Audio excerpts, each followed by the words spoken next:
no resistance. It's worse than that. There was support. That's what makes it so insane. Support from the Democrats on the basis of something that the Democratic base cares about, which is bipartisanship for the sake of compromise and nothing else.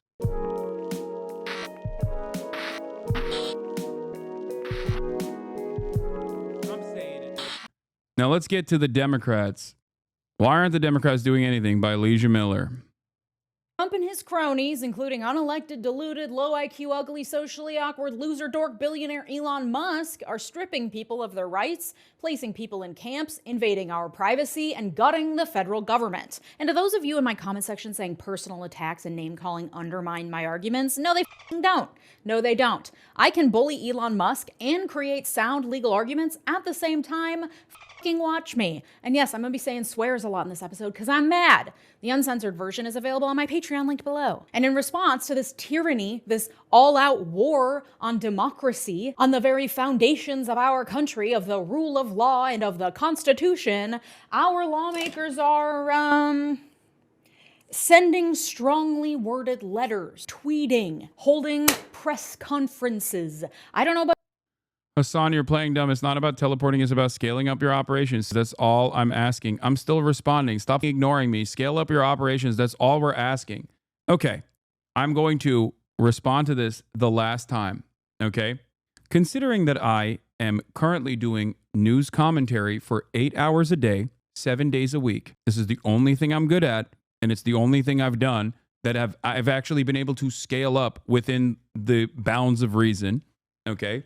When you ask me to scale up my operations, what you are demanding is that I go and I hire managers. I maybe go to private equity to actually go and get more capital and be beholden to a constant profit seeking by banks and other investors that are now tasked with growing this operation. I go and I hire journalists all around the country. I spend a good deal of this time not doing commentary, but instead management. I'm not good at management. I cannot do management, okay? You want me to become a corporation. I'm not good at that. I'm good at this. That is precisely why I do this, okay? About you, but it feels like, not enough. Today, we're going to talk about what the Democrats are and are not doing, what they should be doing, and what to do about all of it. Let's get into it. But first, a very big palate cleanser. It's almost Valentine's Day, and whether you're partnered up in a throuple, single, and ready to mingle, or in a never-ending series of situationships, you deserve to celebrate. And listen, in these trying times, finding anything to celebrate is a major win. What better way to celebrate love than with the most comfortable underpants of your life? Thank you to MeUndies for partnering with me on today's video. MeUndies offers insanely comfy and sexy underpants and loungewear to buy or gift this holiday season. They have something for everyone, from basic black to fun prints, and you can get a matching set for yourself or get a set that matches your partner or even your pet. And they have loungewear too, including joggers, hoodies, onesies, and more. It's comfy, it's responsibly sourced, and hey, if you don't love your first pair, it's on MeUndies. That's how confident they are, and I am, that you'll love your MeUndies. But how could you not love them? Look at this sassy little Kiss My Peach set I got. We're keeping it PG here, so calm down, but just know they're flattering and comfy as heck. No, I'm not raging so hard I forgot I'm watching an ad. This is a day ago from Leeja Miller. It's Ethical Reacts. Okay, of course we're going to watch her ad. We're watching her video this overall. Valentine's Day, give the gift that'll always have them thinking of you and get 20% off your first order, plus free shipping at MeUndies.com/Leeja and enter the promo code Leeja. That's MeUndies.com/Leeja. Enter promo code Leeja. Thanks, MeUndies. So let's get the lay of the land here, because as I keep saying, the point is to overwhelm us to the point of not caring. So we need a big picture moment to understand where we are. Trump passed a ton of executive orders right away after his inauguration. I went over all of them in a previous episode. They then started an avalanche of administrative actions that agencies under Trump within the executive branch are making in order to carry out his executive orders and proclamations. Those are things like the order to expand expedited removals of illegal immigrants, the the closure of USAID, the creation of Doge with loser Elon Musk at its helm, despite the fact that he's not appointed or elected and is just acting in his individual private civilian capacity, and acting illegally to gut as many federal programs as possible. Lots of lawsuits are coming down the pipe to stop Doge, to challenge the end to birthright citizenship, and so much more. So that accounts for 2 of the 3 branches of government. Trump and his loyalists and government agencies are shutting down, freezing spending, and gutting agencies of their institutional knowledge and personnel. Within the executive branch, lawsuits are being filed by state AGs, private citizens, nonprofit orgs, and more, and judges are using their injunction power to stop various of Trump's orders from going into effect until these lawsuits play out. And while it is incredibly tedious and slow, it is that injunction power that is standing in the way of a lot of these things from playing out. So the judicial branch is doing its part in the checks and balances scheme to step in where it can as Trump continues to overreach. So that leaves one branch, one sad little useless, limp branch that doesn't seem to be doing much of anything in its checks and balances powers to counteract the actual insanity unfolding in the executive branch. And that's the legislative branch, where our legislators, the ones we elected to represent us, the ones who are supposed to be the essential part of the democratic workings of our government, where they sit around with their thumbs shoved up their asses doing jack shit to stop any of this, all while lamenting, well, we just don't have a majority. Leeja is also a lib, like, for the most part. I really like her commentary, but like, she certainly is I think closer to the Democratic Party than myself. Okay, so for her to provide this blistering criticism, I think, is a pretty solid read on how a lot of regular institutional Democratic Party voters, I mean, she's not fully on board with the Dems either, but she definitely is like an active supporter who does not shy away from openly stating that she likes the Democratic Party. I think she's more left than you think she is.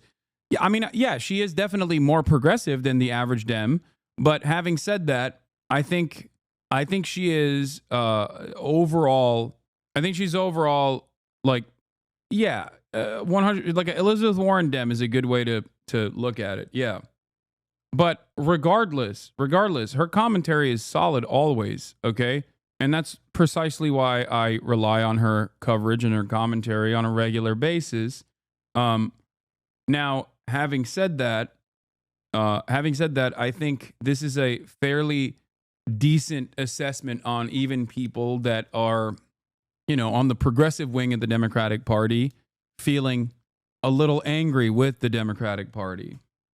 Oopsie, sorry, guess there's nothing we can do. Or playing lip service to our outrage through strongly worded letters to Marco Rubio or some shit. The classic trope I've talked about before. Republicans openly violate the laws in the Constitution, and then the Democrats say, hey, but you can't do that. So here's a basic rundown of what Congress has done since Trump was inaugurated. The Senate has confirmed 13 Trump appointees and passed the Laken-Riley Act, the first official law Trump has signed. Laken-Riley was passed with bipartisan support and allows for the complete suspension. This was so unimaginably. She's the type of person who thought the January 6th Commission was going to do something. I don't know about all that. Anyway, it doesn't really matter. But the Laken-Riley Act being passed with bipartisan support was so incredibly cruel, so ruthless, so ridiculous. Of due process rights for undocumented immigrants accused of crimes. Not just violent crimes, but also theft. Reminder that we give due process to everyone in this country, at least in theory, meaning notice and an opportunity to be heard by a judge, the right not to be held indefinitely without a trial and forcibly removed from the country. We give that to everyone, including those accused of even the most heinous of crimes in this country. But the Laken-Riley Act, combined with Trump's executive orders declaring an emergency at the border and pausing all immigration, including of refugees and asylum seekers. Yeah, the fact that it had no resistance is so sad and disgusting. No resistance. It's worse than that. There was support. That's what makes it so insane. Support from the Democrats on the basis of something that the Democratic base cares about, which is bipartisanship for the sake of compromise and nothing else. The fact that this was presented as a bipartisan bill and the fact that Democrats passed alongside, like Democrats offered a veto-proof majority, a filibuster-proof majority by voting for it was insane.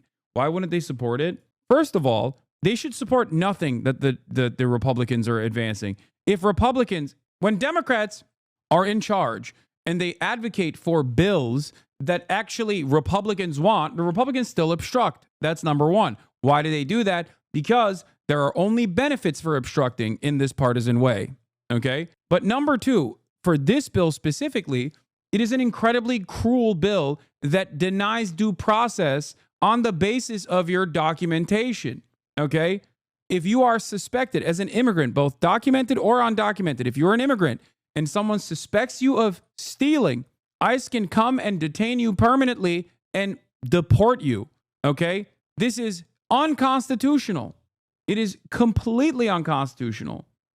Seekers and the resulting agency actions like the expansion of expedited removal all provides for a blanket suspension of due process rights for immigrants of all kinds, including those seeking and using legal means to be here. The elimination of due process rights is a key ingredient in fascist takeover because it allows for human rights abuses to go unchecked and tends to be directed at vulnerable minorities because people already hate their fucking guts, so it's easy to turn a blind eye, whether they're Jews in 1930s Germany or Mexicans in 2020s America. And the Lake and Riley Act passed with bipartisan support. 12 Democratic senators and 46 Democrats in the House voted in favor, along with every Republican in both houses. Here's the list of Democrats who voted in favor. If you are their constituent, you should be the most annoying person on the planet for them right now. Get to work. The House, for its part, has introduced a ton of bills, many of which are symbolic and will not even make it to the floor for a vote, 25 of which have passed and gone on to the Senate, and that's about it. Those Senate and House Minority Leaders Chuck Schumer and Hakeem Jeffries introduced bicameral legislation this week to try to challenge Doge and Elon Musk by preventing unlawful access to the Treasury Department's payment system, which Doge operatives took over last week, as we talked about in my episode on Monday. They called their new bill, wait for it, the Stop the Steal Bill. They were very proud of themselves when they announced the name and received some chuckles from the audience. We call our legislation Stop the Steal. And that's when it hit me. Oh yeah, part of the reason why Democrats aren't getting done is that legislators are a bunch of nerds in suits, and many of them are old as dirt. Of course they don't know how to talk to the American people or create a cool, engaging social. Yeah, the older you are, the more seniority you have in the party, which means the longer you have actually stayed in office. The longer you've stayed in office, the more out of touch you are from the average person.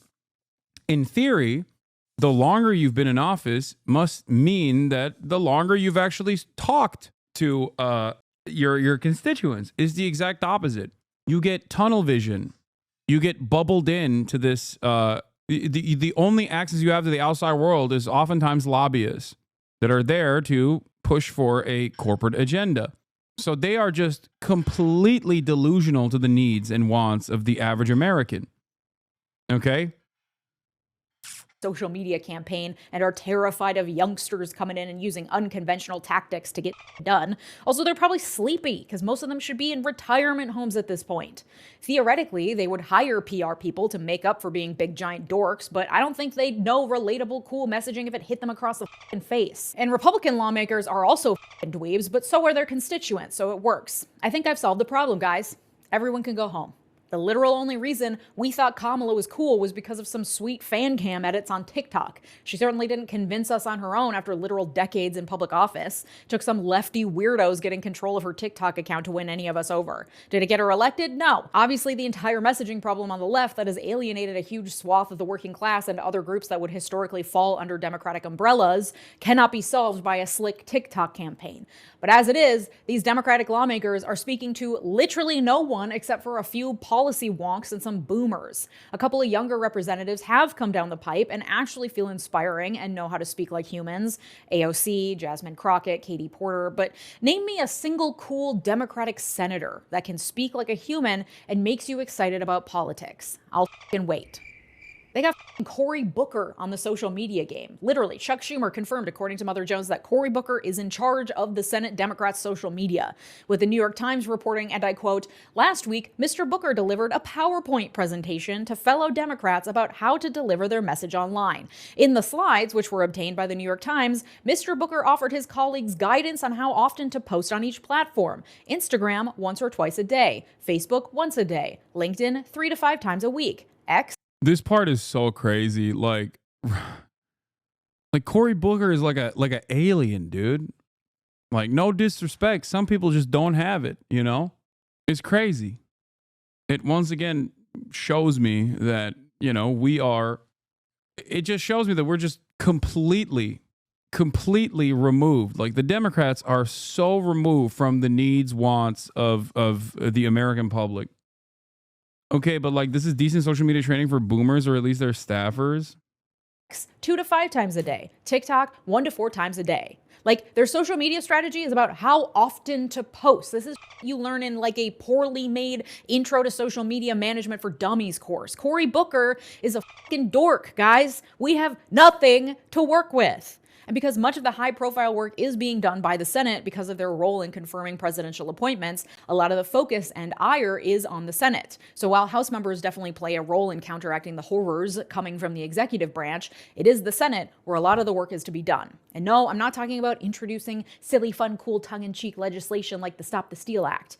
We all know that the bill is dead in the water. It's being done for show, and so that our legislators can point to something and say, see, we are fighting back.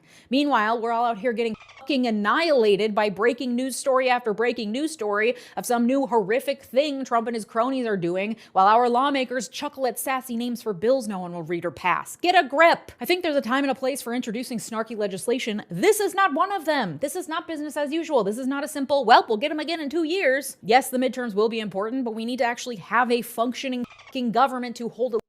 You said the Democrats are marketers, but they're not even good. The Democrats are literally just marketers. They don't do actual work. They're always selling an idea. Yeah, but they're not even good marketers. They're marketing a product that no one wants. Elections in the first place. And they're not even doing a good job marketing said product. That's why they are unimaginably unpopular right now.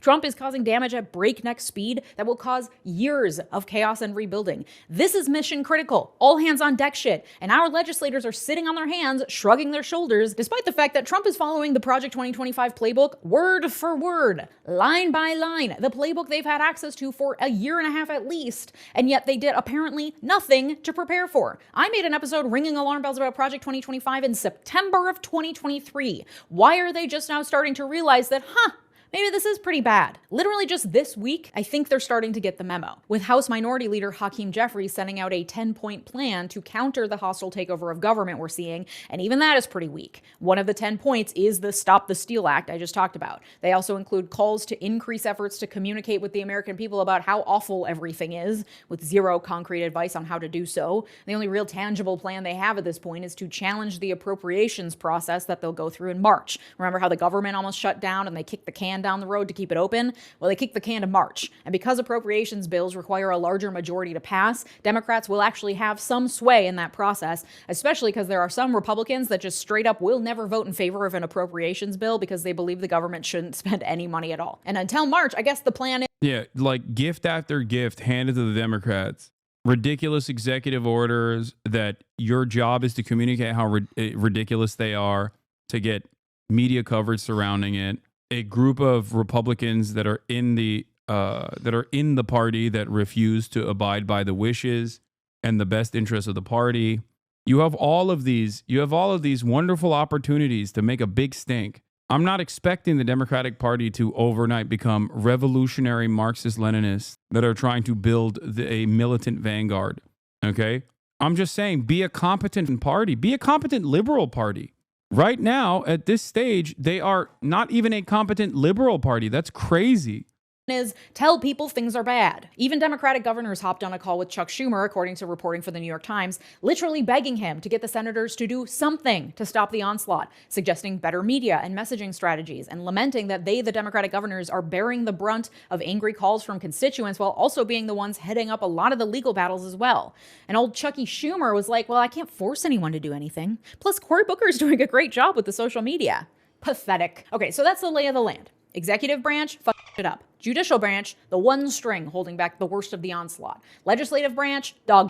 The good news is that, at least in theory, the legislative branch is the one most responsive to the people. That's us. And as much as the moneyed interests do control our elected officials, the one thing they fear, probably even more than losing money, is losing elections. And if you understand that their main and all-consuming goal, the thing that they think about with every vote and every public move they make, is re-election, you can start to understand how to leverage that as someone who votes on whether or not they get re-elected. But we can't apply pressure if we don't know what to pressure them to do. So what could Democrats, especially in the Senate, be doing? Well, we know it's not passing legislation. Their minority status and partisan gridlock means that's nearly impossible. I think the first step is obstructing every step of the way, even if it's like seemingly a good thing. Okay? Just obstruct, obstruct, obstruct. Gumming up the appropriations process in March is also something they should definitely be planning for. They absolutely should be hiring better social media managers and talking more publicly about how awful things are. But the real way for Democrats to fight back, to get down and dirty and make the day-to-day passing of bills and Republican tomfoolery slower and more painful, is by wielding the bureaucratic, mundane, day-to-day processes of Senate sessions. 100%. What the organization Indivisible calls procedural hardball. A lot of what I'm about 100%. This is also part of the reason I am completely in agreement with Leeja here. This is also part of the reason why I get really annoyed with like liberal commentators, not Leeja. I'm saying like the liberal naysayers who will regularly just defend the Democratic Party instead of demand that the Democratic Party do more. Okay? Liberals who are tasked with defending the Democratic Party are always playing catch up, and they constantly will yell at people like myself. They'll say, Hasan, you just want like incredible pie in the sky ideas, right? You just want the Democrats to be socialist and radical Marxists or whatever. It's like, no, I'm talking about the minutia, the day-to-day operations, things that are within the realm of Democrats' possibility, things that are entirely in their control, things that they're refusing to do. Okay? That's the difference. I understand process. And that's why I regularly criticize the Dems when they're in power or out of power for not utilizing the process or claiming that procedural hurdles sometimes undermine their agenda when they can so easily do away with it, like the Senate parliamentarian, for example. Okay? That's it. Those guys don't understand process. They don't know anything. They're just there to defend the Dems, which is weird because even like MSNBC has a better understanding of process and will do a better job of talking about the Democratic Party than the average liberal influencer who is tasked with defending the Democrats with very limited knowledge. That's why they're wrong all the time. What to talk about is from Indivisible's explainer on how Democrats can play that hardball. It's linked in the sources in the description. The day-to-day functions of the Senate include huge amounts of standard protocols, business as usual rules and procedures that provide a veritable treasure trove of opportunities for Democrats to take actions that will provoke. This is why I love David Dayen's work initially at the American Prospect. David Dayen put out like a 150-point plan on what the Dems could do with executive orders, like how far the Dems could take it. You know, wait, what just happened? My chat broke. Something that I regularly pointed to as far as like what the Biden administration can do, right? Of course, they didn't really do it. Yeah, they had an executive action. They had an executive action tracker. Like this is boring process shit. Okay, out of 111 actions, there are 23 yes, 19 partial, 6 no, and 1 no longer applicable. Like, there are plenty of people who are very progressive that urge the Democrats to do the right thing for free. They're putting this out there, okay? They're putting this out there for free. If the Dems would follow through on any number of these different suggestions, they would be infinitely more popular. Time-consuming, incredibly boring procedural actions that will eat up valuable floor time and make the process of getting anything done absolute hell for Republicans. Republicans are trying to get federal employees to quit by making their jobs a living hell. Democrats can do the same to Republicans on the floor of the Senate. Specifically, there are 3 tactics laid out in that Indivisible explainer that senators could take. Number 1 is simple blanket opposition. Every nominee, every resolution, every yes-no vote that furthers Trump's agenda, it's a no.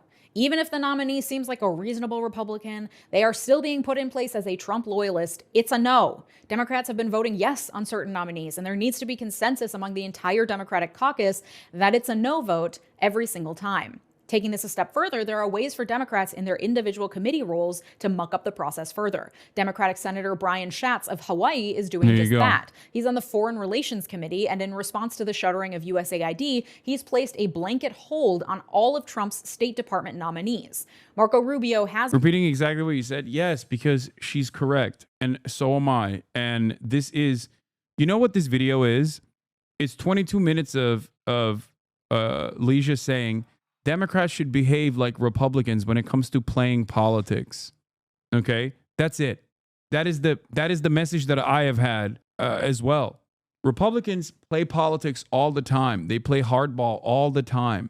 They do it very successfully. Okay, Democrats don't. They're constantly seeking out bipartisan compromise for no reason other than the concept of bipartisan compromise being a virtue in and of itself. That's it. There are no tangible policy goals attached to it. They just simply do compromise for the sake of compromise alone. It is ridiculous. Has already been confirmed as Secretary of State, but every official below him, from his deputy to major ambassadorships, have not yet been confirmed. By placing a blanket hold, Schatz isn't completely blocking the confirmation process, but it requires Republicans to jump through a number of additional procedural hoops and waste valuable floor time to get any new person confirmed. It slows down the process. And that valuable additional time gives all of us a chance to breathe and a chance to respond and react to each new thing instead of it being a constant onslaught. Blanket opposition, combined with tactics like blanket holds, will show a united front within the Democratic caucus and will help to slow Republican actions even if they can't stop them completely. Next tactic is weaponizing quorum calls. Technically, according to the Constitution, the Senate cannot conduct business unless there is a quorum present, meaning a majority, meaning 51 senators. However, in reality, there is hardly ever a quorum actually present, but typical Senate decorum, the friendly thing to do, is for senators to not ask if a quorum is present before conducting official business, because if it is officially established that a quorum is not present, the work of the Senate grinds to a halt. They can't do anything, and they have to either adjourn for the day, or the sergeant at arms has to literally call senators back to the Senate floor and forcibly retrieve them. What's fun is that any senator can call for a quorum check at any time. Calling for a quorum check forces the clerk to do a roll call of all 100 senators out loud. If the roll call is finished and a quorum is not met, the Senate cannot proceed. So Democratic senators can call for quorum checks, forcing Republicans to prove they have a quorum anytime they try to do anything. They can also stage a walkout, assuming that there are some Republicans.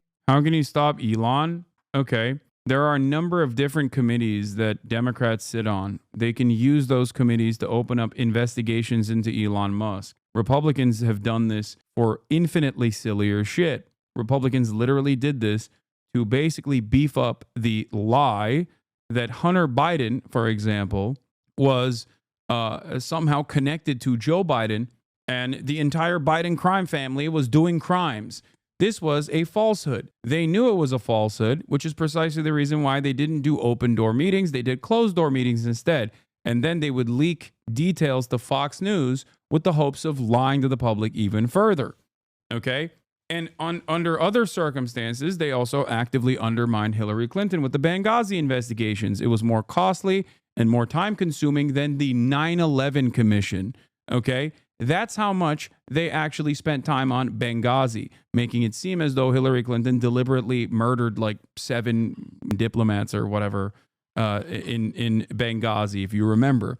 Kevin McCarthy famously took credit for ruining Hillary Clinton's credibility by keeping her preoccupied with the Benghazi meetings. Okay? Like, he openly said it. It wasn't a lie. This is a real thing that they admitted. Benghazi was a valid investigation that was weaponized against Hillary Clinton and the Democratic Party. And the Hunter Biden stuff was not a valid investigation that was weaponized against Joe Biden. Okay, I'm giving you 2 different examples. One is a real thing, okay, and understandably investigated, even though the degree to that investigation is obviously political. The other is a ridiculous investigation that was built around a falsehood, okay? Democrats could do both if they chose to do so. Democrats could at least do valid investigations into the likes of Elon Musk, for example. Go after Jared Kushner's business dealings. Those are valid investigations. Those are worthy investigations because there's violations there. Okay? That's it. not present, which usually some aren't, meaning that there would not be a quorum present if all Democrats leave the Senate floor. But even if technically there is a quorum present, they can still call for a check at any time to gum up the process. This will be incredibly boring. It will make Republicans' jobs really boring and bad. It'll be so annoying, and it'll go against decorum and protocol, and that's the point. And then the final tactic is blocking unanimous consent. Unanimous consent is used to skip over procedural requirements involved in things like setting dates, moving things on the schedule. Pretty much nothing can happen in the Senate unless there are no objections. But by saying unanimous consent, they're assuming there are no objections, and they just kind of jump over that. Senators request unanimous consent for things to happen, and usually there's no objection and things move forward swiftly. I imagine you can see where this is going. Senators can object. Refusing to work with bolster Republicans and make them look like the good guys, that's so silly. You're so wrong. Walk out on quorum calls, the stupidest idea I've ever heard, respectfully. Yeah, we have to keep working with the Republicans because then they'll look like a bad guy. What are you saying? When have Republicans ever worked with the Democrats? They don't. The people are begging the Democrats to actually fight back against the Republicans. Even if what you're saying was completely unpopular, it would still be the right thing to do. But luckily, it's also not unpopular. It's a popular thing to do. Partisanship is the name of the game. Yeah, working with them on every single literal issue has been so fruitful so far. That's why their popularity is historically low. You know, like the bipartisanship on the Lakin-Riley Act. You'll look mean.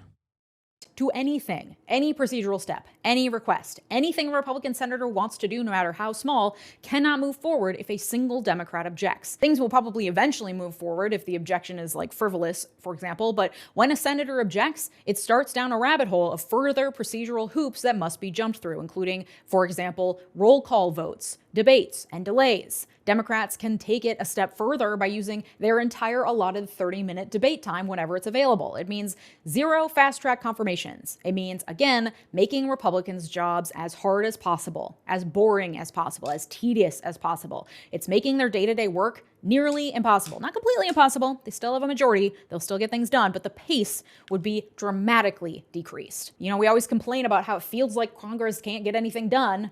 Might as well make that fact work in our favor. Often, blocking unanimous consent and requiring quorum calls can go hand in hand. Typically, because senators need time to have informal discussions, negotiations, take time to figure things out, they will pause work on the floor of the Senate by... Like, the saddest part about this isn't even... Like, this is below bare minimum. Okay? Like, that's what's so crazy about it. It's below bare minimum. Like, this is what you should be doing already, and then we should get mad at the fact that you're not doing more of it. Okay? Like, procedural hurdles and obstruction across the board is literally not even expecting the Democrats to do their jobs. It's to expect the Democrats to do less than what their job is. A competent party on top of that would be trying to find bipartisan compromise in areas that actually suit the Democratic agenda. What are your thoughts on Asmongold talking about you promoting a terrorist propaganda clip? I don't know the story. Yeah, that's me. You're probably wondering how I got here. By suggesting the absence of a quorum. This requires the clerk to then read out all 100 names and take a roll call. And the clerk will do that usually incredibly slowly on purpose, knowing that it's just being called to give senators time to discuss or until the next senator wishes to be heard. It's just part of the business of day-to-day operations in the Senate. You could go to senate.gov and click watch live Senate floor proceedings on any given day, and you'll see this in action. A senator will make their statement. Yeah, here, look. Hakeem Jeffries met privately with Silicon Valley donors in a bid to mend the fences from Politico. Here's a remarkable quote that really gets to the heart of what mending the fences means in this context. There's a significant fear that these tech folks who have been with us for a long time will say, fuck it, we're going with the other guy, said Alex Hoffman, a Democratic donor advisor who works with donors across the country but did not attend the event. These donors are also pissed, watching former and current colleagues have unlimited unchecked power and getting richer off of this, and they're not. They're going back to their Silicon Valley boosters and saying, oh, please don't leave us to get the unlimited unchecked power from the Republican side. We will give that to you once we are back in office. This is the exact opposite of what the Democrats should be doing. We're completely hostage to the whims of capital. It is crazy. and then suggest the absence of a quorum when they're done. That's By the way, if you're wondering why they don't routinely shit on billionaires and become like a true populist, left populist party, that's the reason. Democrats could so easily turn around and behave at least like social democrats, right? I'm not expecting revolutionary Marxist principles out of nowhere, okay? Just simply like a competent social democratic party that cares about expanding the existing welfare state and protecting areas that the Republicans are attacking, that will use left populism as a message, okay? Ironically enough, people are sometimes confused when I say stuff like this.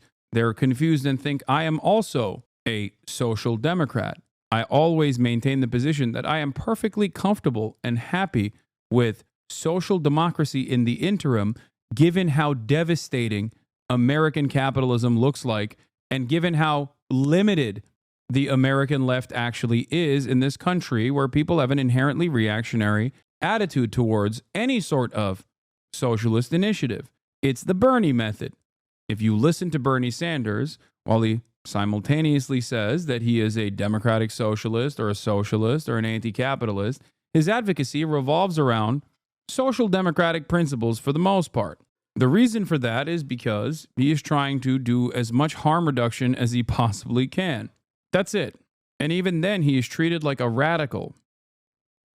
normal. The clerk will start calling names, but then when the next senator stands up and is ready to speak, they will request unanimous consent to end the quorum call. It will be granted, the senator will speak, and then they'll suggest the absence of a quorum again, and the clerk will once again start very slowly reading off the names. Anytime that unanimous consent is requested so a senator can speak, any Democrat can object, requiring a full roll call vote on whether or not to move forward. So they'd object to the senator asking for an end to the quorum call, triggering a full vote tally on whether or not to end the quorum call, which would require listing off every senator and taking their vote. And then if it's not unanimous, there could be a debate that follows. It could eventually lead to allowing the quorum call to finish, showing an absence of a quorum, grinding Senate work to a halt. Like, it would be so stupid and so boring. And they can just do that over and over and over. Anytime any Republican asks for anything to be done with unanimous consent. Again, things will eventually get done, but it will be so much slower and it will be so painful and so boring.